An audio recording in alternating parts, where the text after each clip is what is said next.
दुनिया भर में कोरोना वायरस का प्रकोप पूरी तरह खत्म भी नहीं हुआ है और इसी बीच जापान में फैले एक बैक्टीरिया ने सभी को चिंता में डाल दिया है। जापान में इस वक्त एक टिश्यू डैमेजिंग बैक्टीरिया तेजी से फैल रहा है, जिसकी चपेट में आने से इंसान सिर्फ 48 घंटों में ही दम तोड़ सकता है। इस जानलेवा बैक्टीरिया की वजह से फैलने वाली बीमारी को स्ट्रेप्टोकोकल टॉक्सिक शॉक सिंड्रोम कहा जाता है। अब सवाल है कि क्या कोविड की तरह यह बैक्टीरिया जल्द ही पूरे विश्व में फैल सकता है? चलिए इस बारे में कुछ फैक्ट जान लेते हैं। जापान टाइम्स की रिपोर्ट के मुताबिक यह एक रेयर बैक्टीरिया है, जिसके मामले जापान में साल 1999 से दर्ज किए जा रहे हैं।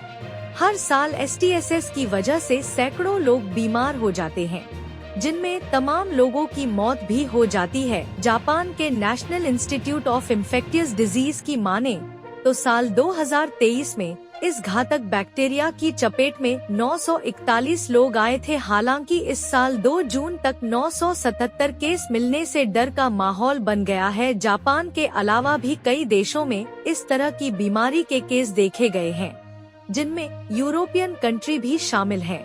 जापान के टोक्यो वीमेंस मेडिकल यूनिवर्सिटी में इन्फेक्टियस डिजीज के प्रोफेसर केन किकुची का कहना है कि अगर जापान में संक्रमण की रफ्तार इसी तरह रही तो साल 2024 में इस बैक्टीरिया की चपेट में करीब 2500 लोग आ सकते हैं।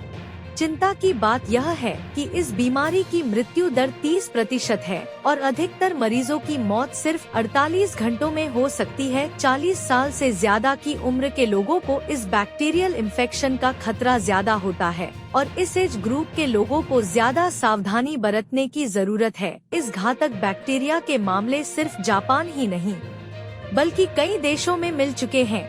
WHO की एक रिपोर्ट बताती है कि साल 2022 में कम से कम 5 यूरोपियन देश में ग्रुप ए स्ट्रेप्टोकोकस डिजीज के केस रिपोर्ट किए गए थे, जिसमें STSS के केस भी थे। WHO ने उस वक्त बताया था कि कोविड-19 के प्रतिबंधों को हटाने के बाद इस डिजीज के मामले बढ़े थे। अभी तक भारत में इस बीमारी का कोई मामला सामने नहीं आया है। एक्सपर्ट्स की माने तो देश में इस बैक्टीरिया का खतरा फिलहाल नहीं है, लेकिन इसे लेकर एहतियात बरतनी चाहिए।